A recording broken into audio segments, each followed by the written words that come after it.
Paramashivoham.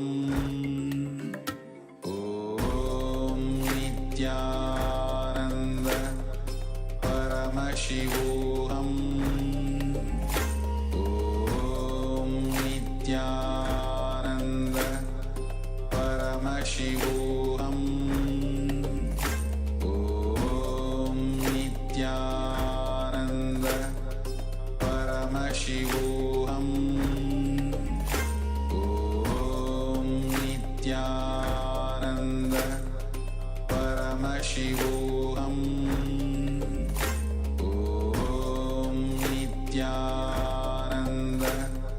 Paramashivoham. Om Nityananda Paramashivoham. Om Nityananda Paramashivoham. Om Nityananda Paramashivoham. Om Nityananda Paramashivoham. Om Nityananda Paramashivoham. Om Nityananda Paramashivoham. Om Nityananda. Now, slowly, very slowly, remove your eyebands and open your eyes. Yes, you can go ahead and open your eyes. And take a moment to share what was revealed to you through your third eye as you manifesting the power of third eye. Let us know what was revealed to you through your third eye. What Swamiji revealed to you through your third eye. And all the participants on the YouTube as well. You can also start sharing your reveal on the third eye, through the third eye. Okay, we have one person from YouTube, Newman Shordika, says Om Nityananda Paramasham. Yes, Nityanandam. And if you have taken part in the power manifestation, let us know your revelation, what Swami is revealed to you. You can put that in the YouTube chat. We'll be attending to each of your comment.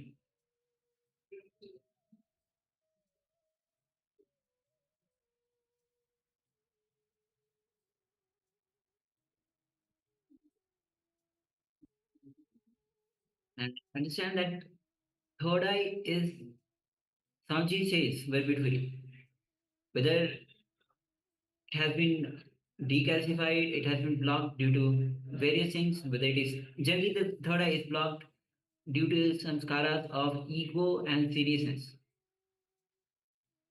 And some says even through the calcification, it gets toxified, which blocks the third eye chakra.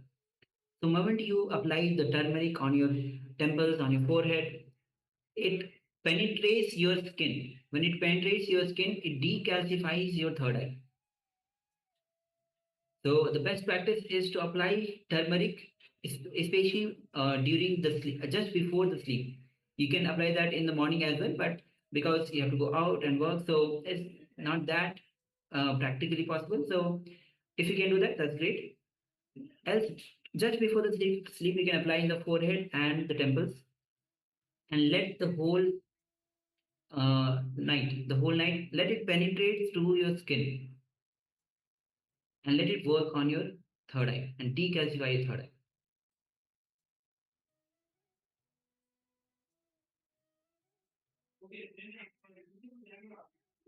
Yes, we have Ma Ananda Agora Rupini that shares yellow, green, tan, brown, blue, purple, orange, flower, fire, and Ganges. Yes, thank you very much for sharing, Ma. Yes, thank you, Ma. And we have Yang Yan Hong, who shares, I saw the 7 colored light and an indistinct figure of a god. All right, thank you for sharing, Ma. Just waiting for a couple of moments as we receive Ma Li Tang. I saw your manifesting the power. Let us know your revelation. And understand that even when you are starting the power manifestation, at the start, you might have so much of confusion, self-doubt, or even the hesitation to share, or even you might not see anything. So if you share, see just that, share that as well. So start taking part in the power manifestation and start sharing.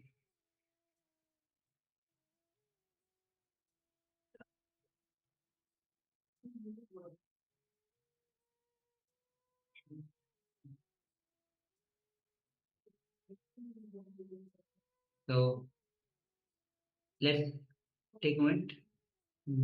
All right. Right, so let us now go to the verification stage. So shortly we'll be displaying the image that we displayed earlier. Yes. So as you can see, it is an image of Shiva, Lord Shiva, just sitting in meditation in front of a rock, in front of perhaps a depiction of Mount Kailasa. You can see the jatas flowing down on his shoulders. You can see the snake wrapped around, the Rudrakshmala, the sacred thread, and you have also the moon, the crescent moon in the hair. And you also have the depiction of the Ganga flowing from his jata on the right-hand side. And of course, you also have the Damaru and the trident, the Trishula. And also the abharana, the armbands for Shiva is snake, and the Shiva is wearing the tiger skin. And whole depiction of Shiva is in blue color, light blue color. Yes, so with this beautiful picture, let's enter into the sharing. So Ruby shares yellow, green, tan, so brown, blue. We definitely have the blue. The whole Shiva's whole depiction is in blue. Orange, it's not that exactly orange, but kind of an orangish color we definitely have on the skin of the snake. Clouds, we don't have clouds though, but the mountain itself looks kind of a flower. It's not exactly the flower though. Ganges, definitely the Ganges river, Ganga river is there, which is just flowing from the Shiva's head. It was said that when Ganga fell from heaven, the force was so much that earth wouldn't be able to handle. So Shiva uh, accepted Ganga on his jatas, and only one jata he left out so that Ganga flows on the earth.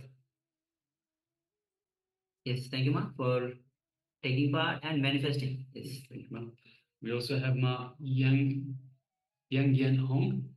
This is so the seven-colored light and indistinct figure of a god. Very much so. So this is yes, Lord Shiva, very much figure of a god, and seven-colored lights. So we have a number of different colors around. So we have light blue, brown, gray. So there's definitely, and some gold, silver. There's definitely a lot of colors there, Ma. So yes, thank you very much for taking part and manifesting this power, and congratulations, Ma.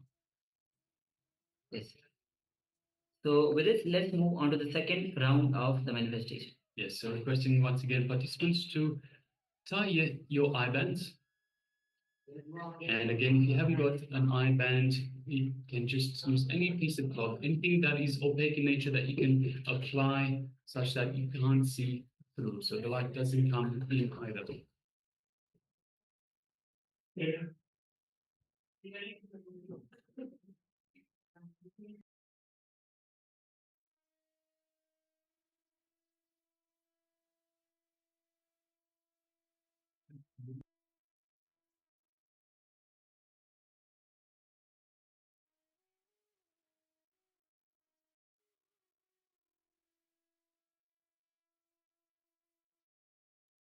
Yes, now let us sit comfortably with the head, neck, and spine in a straight line.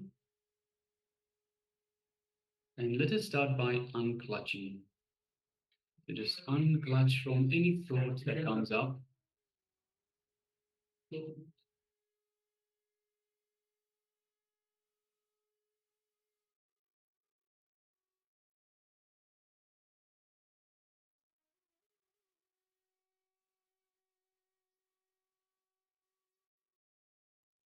Yes, unclutch from any thought that comes up, any emotion, any worry, anything external, any disturbance, any noise. Let's just unclutch, become a witness. So every time, just say it to yourself, just like having the mantra of unclutching. Every time something comes up, just unclutch. Something else comes up, just unclutch. Remain a witness. Just observe, but don't get entangled in the thoughts, the emotion, the worry. Just remain unclutched.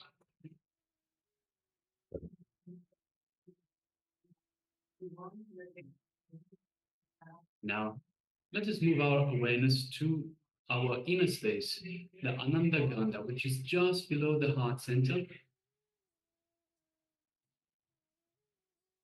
And let us just visualize Swamiji in our inner space. Select your favorite image, your favorite murti of Swamiji, and visualize it in your inner space, the one that you connect most with. And feel that connection. Feel the love, the compassion, and the infinite grace that Swamiji is radiating upon you. Swamiji is showering you with all his love, all his compassion. Take a moment and feel the energy flowing through your entire body. Swamiji's energy is radiating, and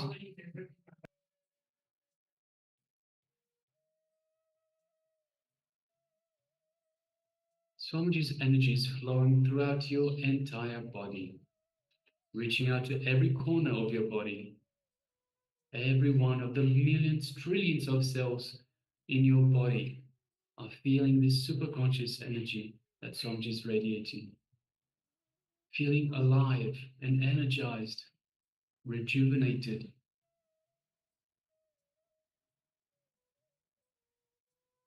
So let us just take a moment and feel the space of oneness with Swamiji.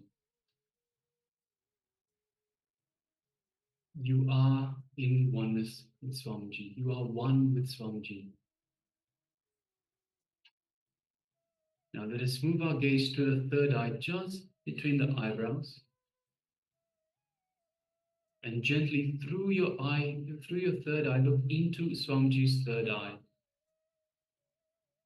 And as you do so, you create a connection to Swamiji's third eye, an energetic cord.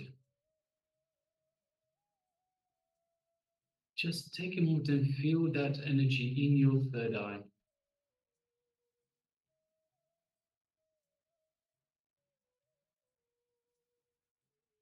As your third eye is being awakened, activated by Swamiji. And know that through this connection, you have access to every power of Paramashiva.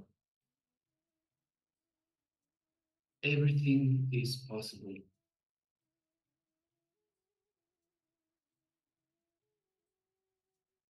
Now, from this space of oneness, and with the powerful cognition that you are Paramashiva, let us start chanting the Mahavakya.